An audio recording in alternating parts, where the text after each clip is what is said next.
Good evening and welcome to the Nine Pillars of Diversity lecture series. The University of Maine recognizes that it is located on Marsh Island in the homeland of Penobscot people, where issues of water and territorial rights and encroachment upon sacred sites are ongoing. Penobscot homeland is connected to the other Wabanaki tribal nations, the Passamaquoddy, Maliseet, and Micmac, through kinship, alliances, and diplomacy. The university also recognizes that the Penobscot Nation and the other Wabanaki tribal nations are distinct, sovereign, legal, and political entities with their own powers of self governance and self determination. I'm Kimberly Whitehead, Vice President and Chief of Staff at the University of Maine, and it is my pleasure to welcome you to our lecture series. This is our inaugural session, and it's entitled A Legacy of Advocacy, a reflection of the history of diversity, equity, and inclusion at the University of Maine. We're so excited to have you with us this afternoon. This lecture series is funded with generous support from the Alton 38 and Adelaide Ham Campus Activity Fund. I'm so excited to have with us tonight our president, Dr. Joan Farini Mundy. She's the 21st president of the University of Maine and also serves as the president of its regional campus in Machias, the University of Maine at Machias. She began her tenure at the University of Maine in 2018 and has been an exceptional leader and is responsible for convening the President's Diversity, Equity, and Inclusion Council. Dr. Farini Mundy.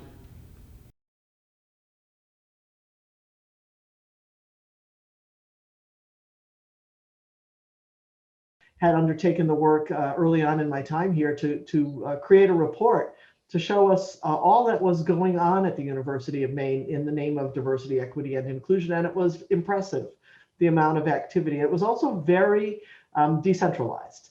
And so in that way, it didn't create a visibility for these efforts, but rather they kept moving and going without a lot of interconnection necessarily.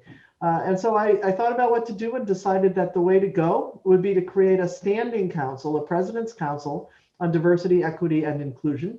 And the two inaugural co-chairs of that committee are here with us tonight, Kimberly Whitehead and Dr. Susan McKay, who I thought I saw previously and on a different screen. And they have assembled with a group of 33, a total of 33 members of students, faculty, staff, alumni, and community partners. Just a remarkable group to take us forward with recommendations about what this university can do to further its diversity, equity, and inclusion mission. They've released an initial report in very record time, really. They just were appointed in July and have a first report out.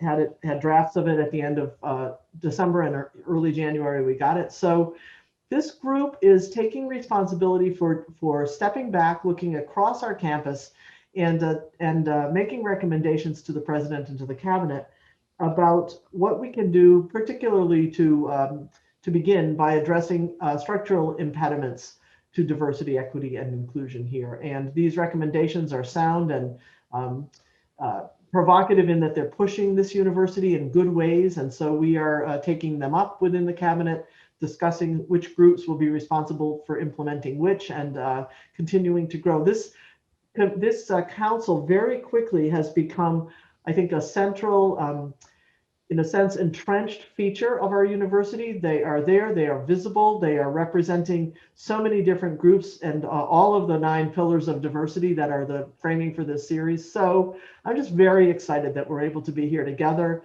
talking about issues with our very distinguished speaker.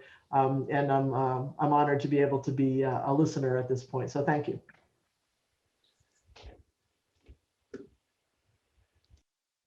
Next. Hello. Good evening. Many thanks to President Farini Mundy, Kimberly Whitehead, Susan McKay, and the DEI Committee. Also like to recognize Amy Parker, the OEO Director. My name is Laura Cowan. I use she, her, hers pronouns, and I am director of the University of Maine's Women's Gender and Sexuality Program. Our program's name has changed, but its goals to advance equity, diversity, social justice, and inclusion have never changed. With 63 faculty affiliates from 29 departments and all 6 colleges at the University of Maine, as well as Folger Library and Residential Life, we are one of the most inclusive programs at the university. It is my great honor to introduce this evening's speaker, our program's first administrative leader, Dr. JoAnn Fritchie. Dr. Fritchie was hired in 1973 as the first officer for equal opportunity at the University of Maine. It is not an exaggeration to say that Dr. Fritchie transformed the College of Our Hearts always. She understood that advancing equity and diversity required important changes in practice, such as equal salary, more diverse job candidates, accessible buildings and classrooms, but also a change in culture. Dr. Fritchie's initiatives were catalysts for cultural changes that still benefit our community. Because of JoAnn Fritchie, our students have a university curriculum that incorporates the knowledge and experience of underrepresented people into courses and in all fields. Fritchie set out her goals in a 1981 grant proposal that I will read. Quote from, "The curriculum should help prepare students, both male and female, for a world in which the needs, contributions, and ethical claims of women, people of color, and developing nations must be acknowledged, not merely to ensure equity, but also to ensure peace and human survival." JoAnn Fritchie left the University of Maine in 1986 for an illustrious career fundraising for nonprofits and is director of the Tacoma, Washington Area Commission on Disabilities. With an eye on continuing the good work she had started, Dr. Fritchie created a committee before she left Maine, and she called it Preparing Ourselves for a Changing World. Fritchie was truly a visionary. Her committee for a changing world in 1986 was important then, and it is urgent now.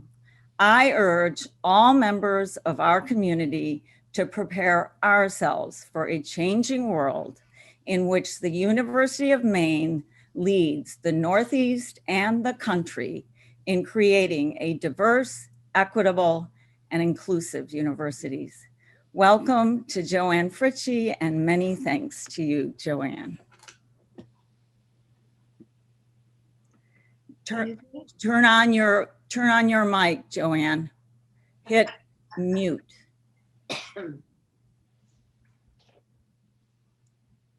Can you, there we go. Can you put your cursor in the corner and hit the microphone? Put my what? There you go. You got it. Am I okay now? You're there. Okay, I'm here. All right. Thank you, Laura, for your very kind and very flattering introduction. I entered the world of advocacy by becoming the first director of equal opportunity at the University of Maine. Looking back today, I realize that any of you who are younger than 60 will probably think I'm a talking dinosaur. And yes, the world really has changed almost that much. At that time, married women couldn't get a credit card without their husband's permission.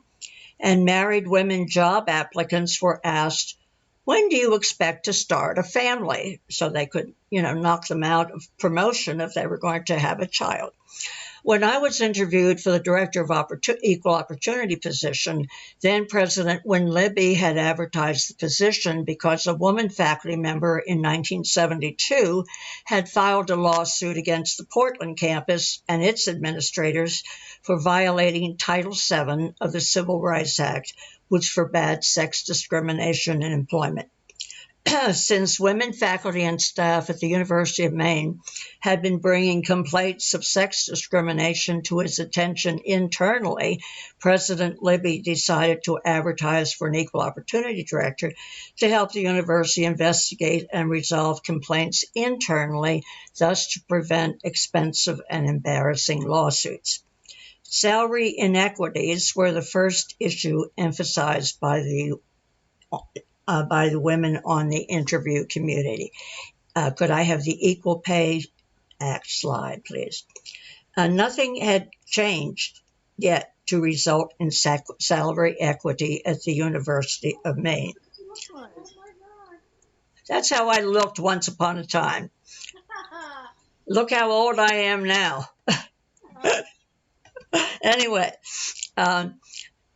nothing had changed, even though the Equal Pay Act had been passed by Congress 9 years earlier. Frankly, what I've seen in my life is that laws to require diversity and equity are crucial because they provide us a legal remedy. But changes in laws do not bring about changes in attitudes or behaviors until and unless there are protests and also effective advocacy. In 1973, at the University of Maine, like everywhere else in the United States, it was assumed that even a woman with a PhD in English, psychology, chemistry, or any other field had or should have a husband who was the primary breadwinner. Before advocating for anyone, I had to do much homework to investigate and overcome discrimination on the basis of both sex and race. I had obtained spreadsheets of the names, race, sex, and salaries of faculty and staff in each department in the university.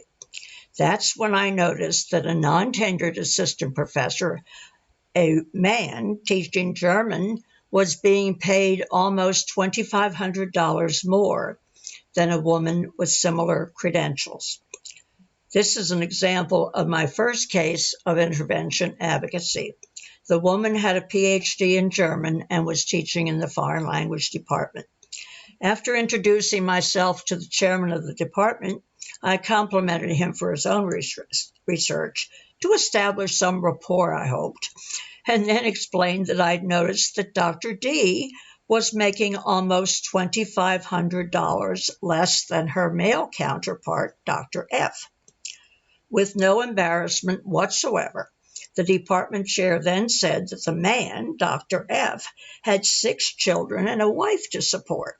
But Dr. D had a husband who was a department chairman making plenty of money, and they had only 1 child. So, of course, it seemed only fair to give a higher salary to this male faculty member, even though his credentials were similar to hers. At that point, I told the chairman that there were now 2 laws, the Equal Pay Act of 1963 and also Title VII of the Civil Rights Act, and both required that a woman and a man doing equal work must be paid equally. When the chairman protested about his budget, as well as what he thought unfair, I told him that I had been hired by the university's president to help ensure that not only women like Dr. D would be protected from sex discrimination, but also so the university itself, as well as chairmen like himself, would be protected from expensive, embarrassing sex discrimination lawsuits. Moving on to 1974, let's look at 2 other equity and inclusion issues presented for advocacy. The first involved a classified employee who happened to be gay. The application for classified employment included the question, quote, "Do you have homosexual tendencies?" Wow. Unquote. This particular employee was smart. He said that he could truthfully answer no to that question because for him, homosexuality was more than a tendency. Although I was amused by his response, the homophobic question on the application form for classified employment was no joking matter. As an advocate for employees and for the university as a whole, I warned both the president and also the director of personnel that if they wanted to avoid a potential fight with some nasty publicity, I would recommend they simply remove the potentially discriminatory question from the application for classified employment. Advocacy worked. The president took my advice and had the question removed from the form in 1974, even though Title VII of the Civil Rights Act was not interpreted by the Supreme Court as covering discrimination against people who were gay and lesbian until 2002. I knew that everyone from the trustees to the president could be dragged into a fight over gay and lesbian rights because student members of the Wildstein Club had come also to me, even though they had previously contacted a journalist at the Bangor Daily News. And what was the issue? The students had wanted to hold a gay-lesbian conference in February or early March of 1974, but the director of conferences had scheduled their conference to be held during spring break, when very few students or faculty would be around. The students were angry that their protest to the conference program director had been blown off.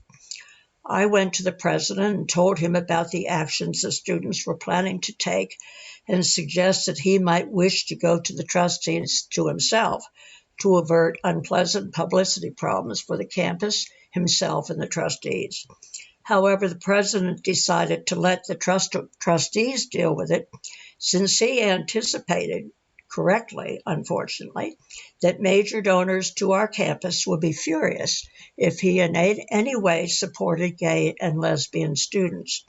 So ultimately, the trustees got involved, and the trustees overturned they decided in favor of the Wildstein Club and said never again could this be done simply to, dodge the issue, basically, of gay and lesbian students. And so what's another takeaway? The effects of advocacy are often slowed down when administrators are concerned about the objections of big money donors. From 1974 until 1986, as Equal Opportunity Director, I advocated for students and employees in all categories. After 1975, both students and employees with disabilities were protected by the Rehabilitation Act of 1973, Sections 503 and 4, which applied to universities, cities, states, and companies that had federal contracts of $1 million or more. At that time, I did not have disabilities, and I am embarrassed to admit to you that with the arrogance of a 35-year-old tab, in other words, a temporarily able-bodied person, I sure didn't plan on getting disabled, nor did I plan on getting as old as I am now. This is a real inconvenience, being old. But anyhow, I attended training workshops and learned about the pertinent laws and new policies and procedures for which I'd now be advocating. I learned also that all of us will become disabled if we live long enough. We will acquire disabilities because we'll age into them, of course. Thanks to the disability training workshops I'd attended, I learned a philosophy which can be expressed by spelling disability with a capital A and a lowercase d, as in D, small d-I-S, capital A-B-I-L-I-T-Y.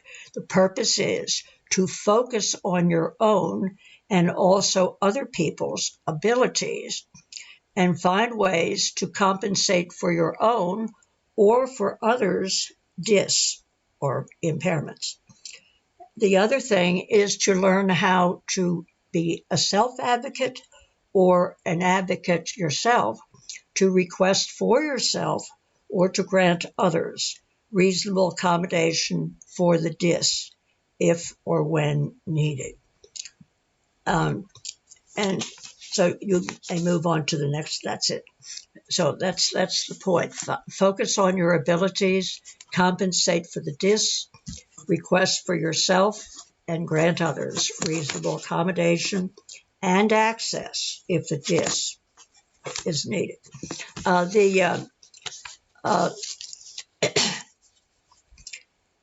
university administrators were not always happy with me about the new law. People, they didn't want to spend much money, so $50,000 for one elevator for one student or one employee. That was the sort of thing that I had to deal with. And I had to explain that for many students and employees with both permanent disabilities and also temporary ones like pregnancy, for many years into the future, these elevators would be so important. And many of you are probably still using elevators installed in the 1970s and 80s. In 1984, after I was diagnosed with multiple sclerosis, a disabling neurological condition, I realized that I was not frightened.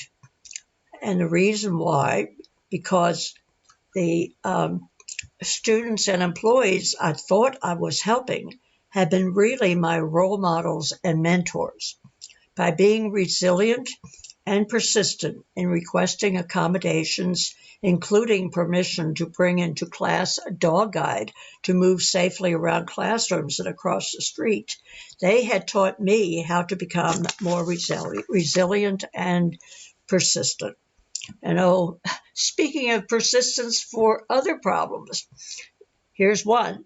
There was a woman student named Paula whose career goal was to be an athletic trainer,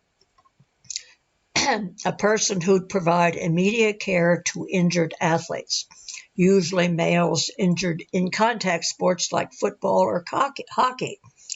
The problem for Paula was that our director of athletics in the 1980s, Westy, was opposed to having a woman care for partially dressed male student athletes.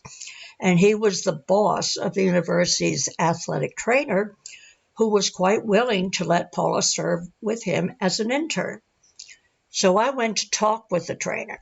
After learning that he'd played as a quarterback in college football, I reminded him that good quarterbacks are good strategists.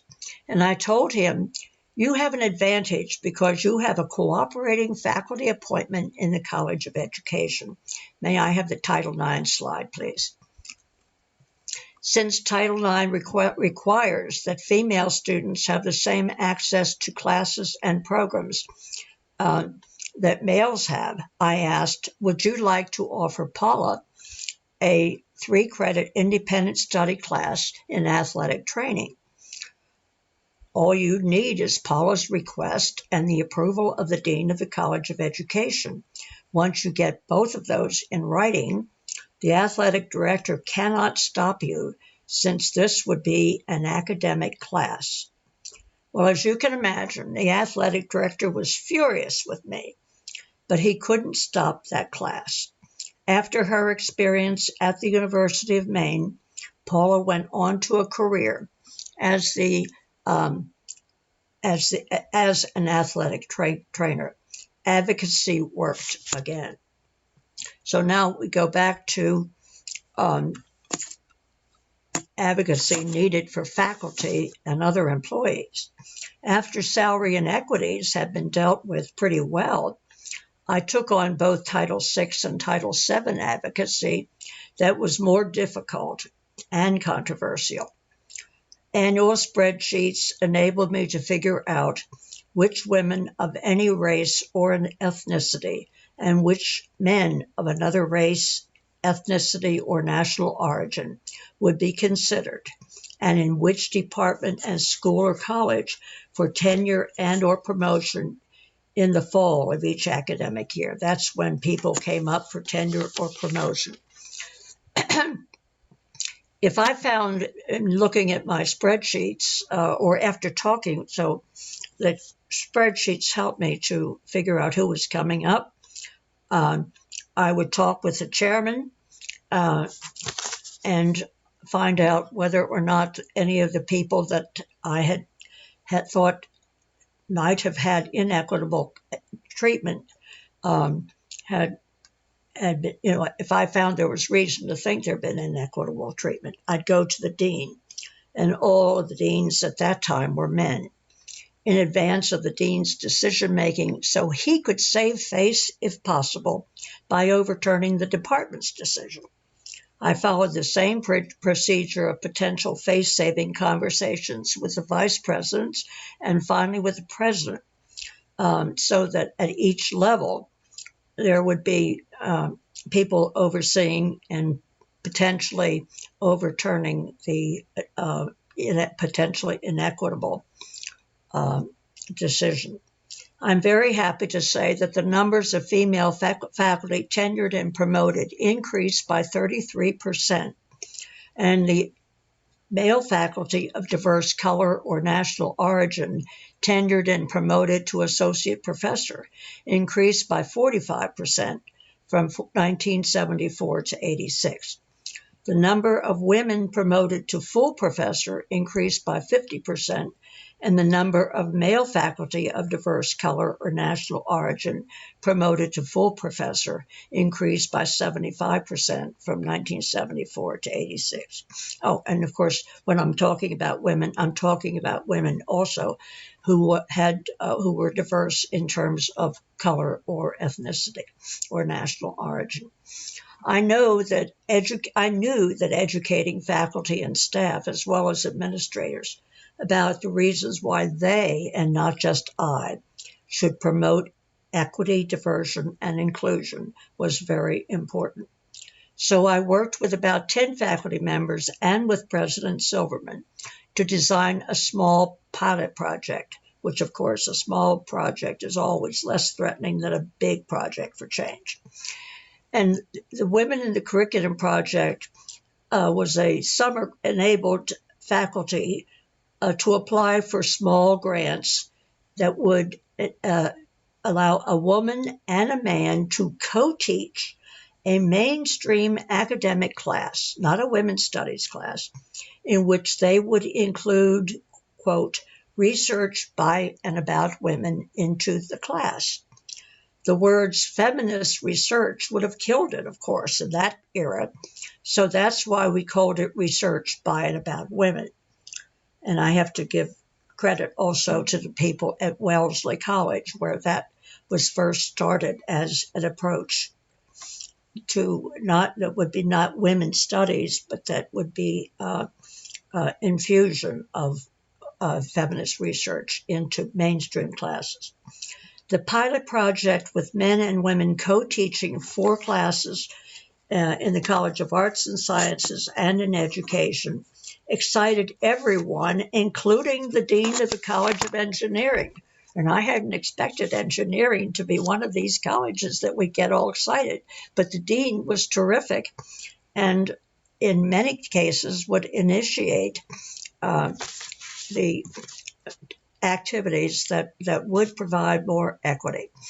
And after the pilot project, then faculty colleagues like Nancy McKnight, Ann Schonberger, Sandra Haggard, and Paul Bauschatz, to name just a few, helped to start weekly brown bag lunches where 1 or 2 faculty or students would lead discussion about a feminist article or book. Approximately 28 to 30 men and women attended every week to these brown bag lunches, not only because they liked the material that we were talking about, but also because they so loved interdisciplinary discussions, which occurred nowhere else on the campus at that time. After getting a $240,000 grant from the United States Department of Education, I hired a couple professionals to help me launch a leadership and educational equity project, which included faculty at 7 campuses, including Dartmouth and the University of New Hampshire, as well as the University of Southern Maine, our university, and 3 other University of Maine system campuses. When the project was finished, I wrote a report to the Department of Education, and I later expanded that report into a book, Toward Excellence and Equity: Scholarship on Women as a Catalyst for Change in the University. My view and theme was that equity and also excellence will be achieved only when staffing patterns and institutional policies, as well as academic and professional curricula, demonstrate respect for the needs, contributions, and values of women and men of diverse races, nations, gender orientations, and diverse mental and physical limitations and abilities. I felt that it was important for other administrators, not just I, to be promoters and advocates for diversity and inclusion. And I knew that that was really starting to happen when the College of Engineering initiated a plan to hire a married couple to share one position. I mean, this was something that women were talking about among themselves, but it seemed like this would never happen until it was the College of Engineering who really wanted to hire women, and discovered that this was a good way to do it, since there was a qualified couple who were both qualified in engineering to share this one position. However, I'd like to say that the struggle was over, but I can tell you it was not. The struggle was not yet over. My longest and most difficult advocacy effort involved the lack of equity in the classified employees' job categories. The University of Maine had adopted a classification system used nationally in most universities, and the wages paid in each job were weighted so that they were male biased. An administrative assistant or executive secretary to the president or to a vice president made lower hourly wages in many cases than men who worked in the boiler room or elsewhere in the physical plant. And the reason was because stress and hazard were weighted if they involved strictly physical danger or carrying physically heavy weights. No such significant classification weights for wage purposes were given to the administrative assistant or the secretary who had to exercise extraordinary interpersonal skills and tact. If, for example, dealing with an angry major donor, or, and I remember this case, with a parent who happened to be a state senator, but whose daughter was flunking out of the university. So just think of the hazard to the university, and not just to the administrator or the employee, if that so-called clerical employee made a serious mistake. I have no more time to go into detail here, but let me just summarize in a few words. Advocacy did finally work after 14 years. At my farewell party, the president of the Classified Employees Union gave me the new classification manual, the manual with the classified jobs reworked so they would be sex and gender equitable. And that was an exhausting but very satisfying accomplishment. And it was not just because of me, it's because I worked also with the president of the union, and even got the president in the system even threatened to fire me or have me fired if I persisted in talking to the person in the union. Anyway, that was life in the slow and the fast lane then.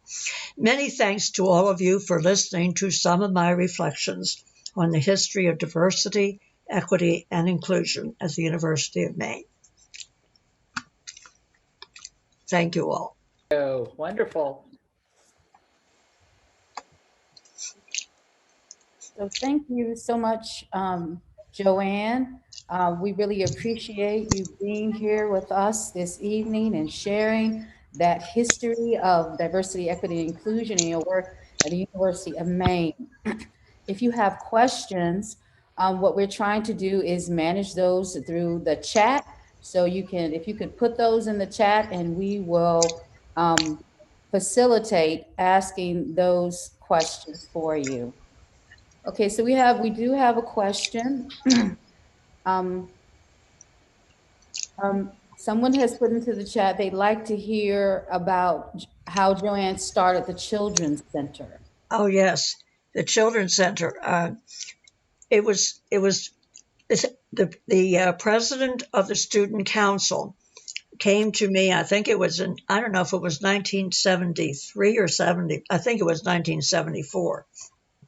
She came into my office and she said the students had raised $2,000 to try to start a child care center for the children of students and employees at the university.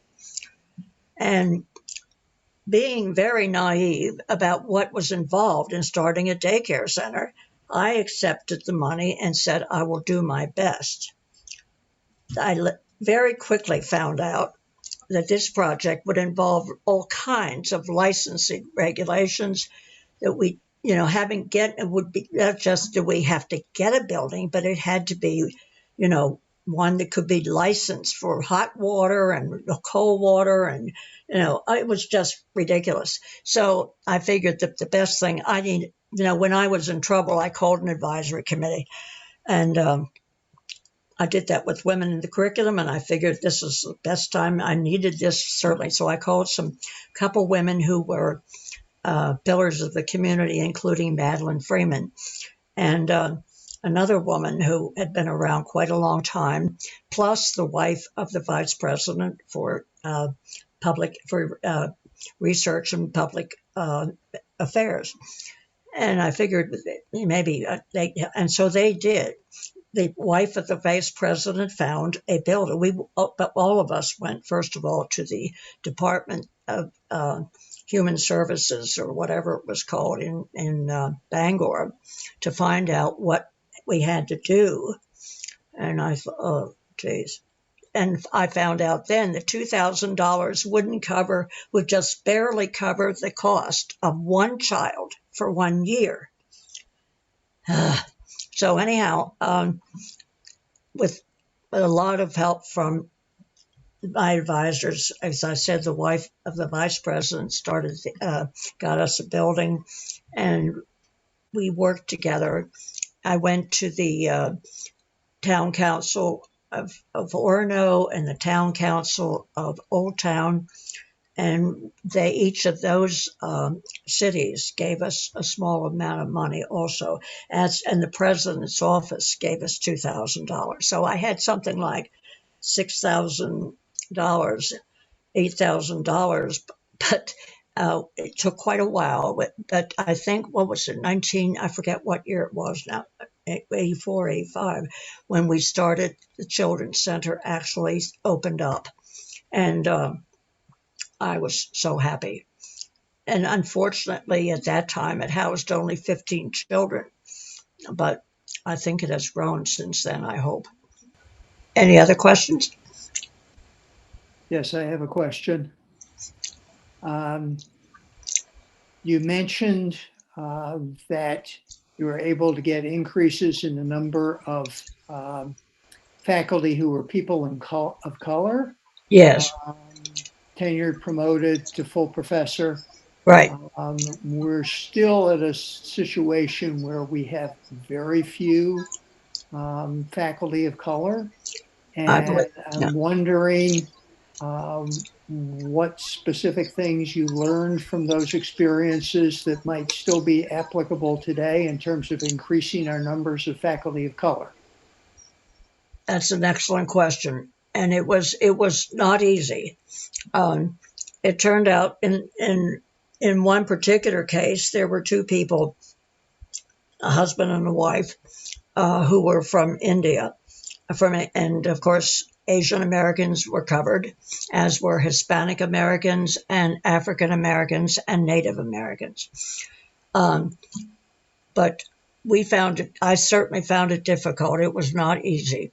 And we did not have very many applicants for African American applicants. But we did what in that day was called affirmative action, because there had been an executive order passed back in 1964 to take affirmative action, not just, equal opportunity, but affirmative action to actively seek out and try to recruit people of color. It was affirmative action, and I had to do advocacy. And I must say that there were a number of department chairs, and some people in the audience will remember about this. Some department chairs, some deans and vice presidents regarded me as a real pain in the tush, or much worse than that. And because I was constantly on the wrong side. I was on the wrong side of the people who had the power. I was on the side of the people who didn't have the power. Anyhow, but I would say you need to identify organizations that are professional organizations and that there are professional organizations that I can't reel them off right now, that work on advancing and that promoting getting women, not just women, but people of color, regardless of gender, promoted in various fields. So you look at the particular field, you look for in that professional organization, you try to find people of color who are there, find out if they have friends or contacts or that that they would recommend, or they themselves might be interested in coming to the University of Maine. And then you do your advocacy and have someone there who's keeping an eye on, just as I had to keep an eye on the departments and pressure. And I don't know what else to say other than that. It's still hard. I know it's still hard. Well, thank you for doing that. And yes, it's something we still need to do. I wish you good luck. Thank you. And if there's any way, I can give you my email address, or I'm sure that Laura Cowan and possibly and Kimberly have my email address. So if you want to get my email address, I'll be glad to send it to you, or directly, or one of them. You can ask one of them for my email address, and I'll be glad to talk with anybody or write to anybody about things that they might want to try. Thank you. Joanne, I see a question in here in the chat asking, how did you keep working in the midst of people telling you no or turning you away? What kept you focused and going through all of this? I had good friends that were a support group. Friday nights I would go out and talk to people who could just let me yammer sometimes. And but generally it was exciting to me. And I hate to say this because it makes me sound like a terrible person, but I didn't mind. I actually enjoyed handling grievances. They energized me, and they made me, because when I was fighting for something that I thought was right, it kept me energized. Great. Here's another one that's shown up in the chat.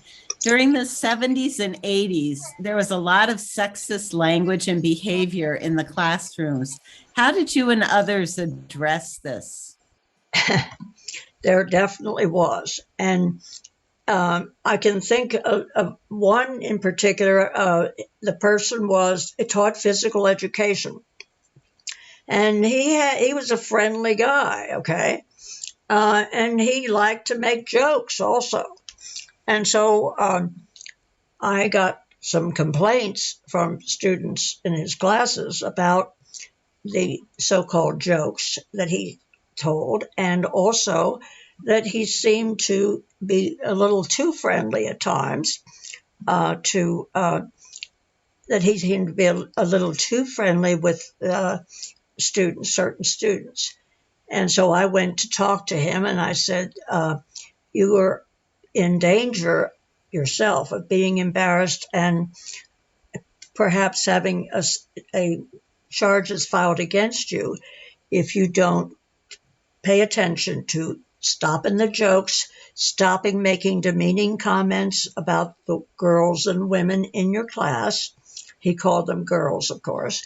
And I said, and stop the touching. It does. No matter how friendly you feel. I mean, they don't see you patting the men on the back or the head or wherever, or on the shoulder or the arm. And if you are not treating the women equitably.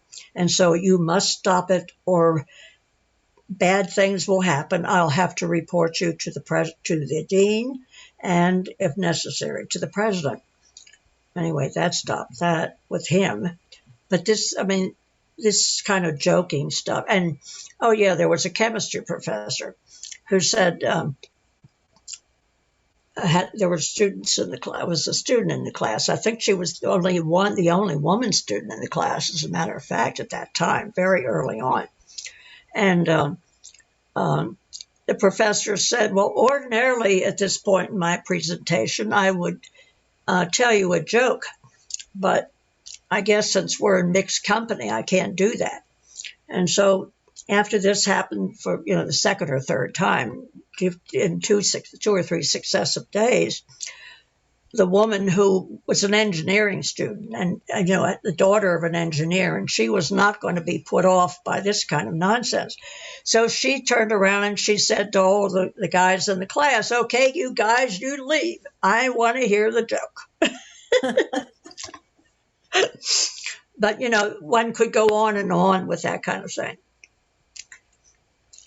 But I did have to get more aggressive. I mean, where there was something that I had to talk, of course, to that professor, as well as to some others that were just using demeaning language or whatever. But actually, in infusing the feminist research into some of the classes helped, because and this was one of the points in my book, Excellence in Equity, that it's important to not just change the curriculum, but also make people conscious of the inequities that they're engaging in, that are being engaged in, perhaps unconsciously, because of one's long-held attitudes toward women, girls, whatever, or people of color.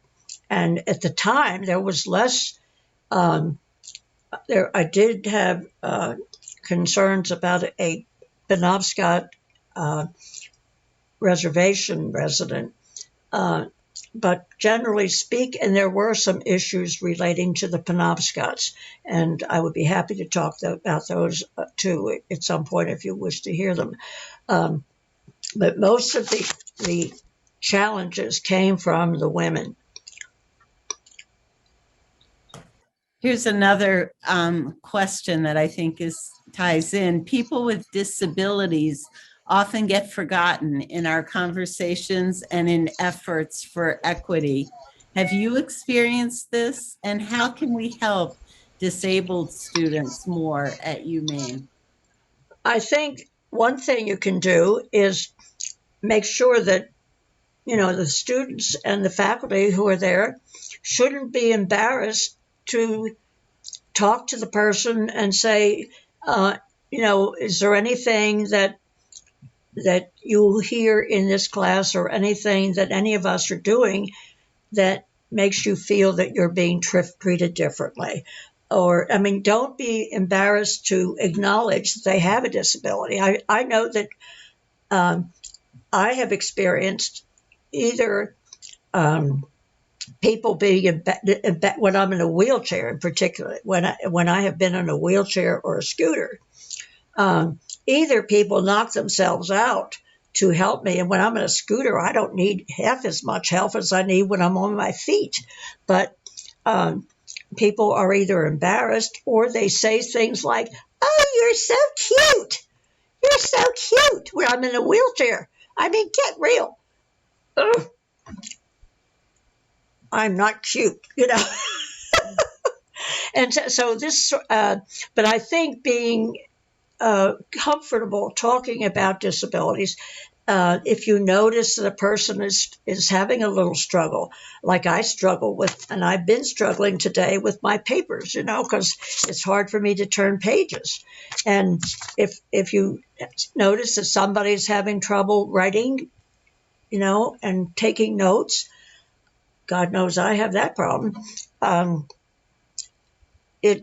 you might want to say, "Is there any way I can help you? You know, any way that you know, you seem to be having a little trouble with your hands. Can I help you pick up this?" Or, you know, because if a person's always dropping their pencil or pen or whatever, they probably need a little help.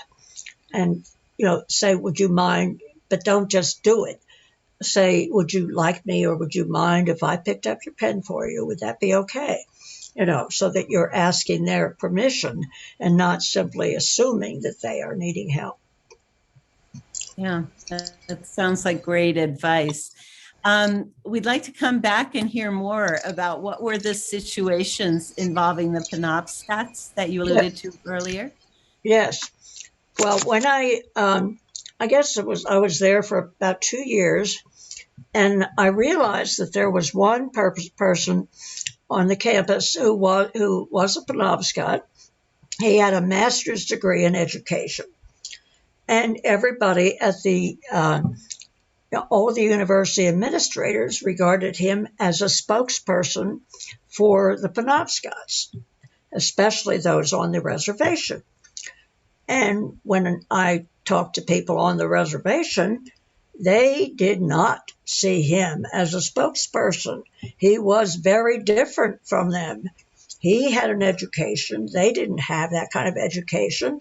And furthermore, in the tribe, we're talking about a group of people who are acting with a lot of consensus building. You don't have one person speaking for the group. And that was an attitude that I had to tell the president and others, the dean of the college and some other people, that, you know, this guy does not speak for the Penobscots.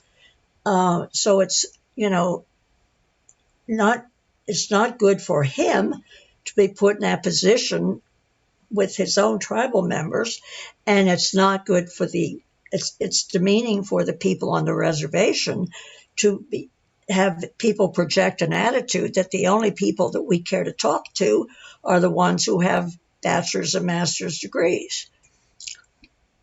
And the other thing and I went over to the, I did a lot of meddling, as you can imagine. I not only meddled at the university, but I also meddled sometimes because I realized that we didn't have any Penobscots in the student body, period, except for this one master's degree student. And so I wanted to find out a little bit. So I went over to the reservation and I talked to people there. And I heard about how the students felt in school when they transferred from the Catholic school on the reservation to the public high school. The bells ringing, that thing about all the being, you know, here on time and all the time stuff was something that was not really all that embedded in the Penobscot culture. The whole time thing and the bell ringing and all that stuff did not, you know, was very, very intimidating. And also there was the way that people were treated, the students were treated. So I went to the high school counselor to try to find out what her views were. And I was I'm not surprised, but, horrified. And she said, well, a lot of them, just seem to have Penobscot time, Indian time. They show up whenever they feel like it. And not on time for class, not when we're supposed to be here. And also, some of them have parents who get drunk all the time. These guys go to the bars and they get drunk and then they beat up their wives or their kid or whatever, and just violent stuff is terrible stuff. And this is what you encounter with these people, those people. And I also found out from her what she thought about the girls and the boys in other ways. I said, do you have any girls taking shop? And she said, heavens, no. The boys take shop and the girls take home ec. I said, what about a boy who would like to take home ec and a girl who would like to take shop? Well, it just isn't done. And I said, well, there have been new laws passed, and there's Title IX now, and you need to provide access. I said, I can't tell you to do this. I'm just telling you as a friend, as a neighbor, as a person in the community, that maybe you need to reconsider some of these points of view about both the Native American students and also about the girls and boys in their access to classes. Great. Thank you very much, Joanne. We really appreciate your being our inaugural speaker in this series, and we look forward to hearing more from you as you attend the subsequent lectures. I also want to thank the members of the DEI Council who are here tonight. All of us feel as if part of our responsibility and our role in the council is to learn. And we've certainly learned a lot from you, Joanne, in your remarks this evening. Thank you. And finally, I'd like to thank President Farini Mundy for her commitment to DEI and for forming the council and for really recognizing that this is an ongoing standing need on our campus. And lastly, I'd like to thank everyone for being here, for submitting questions. It's been really a wonderful inaugural session for all of us. Thank you. Good night. Good night. Thank you.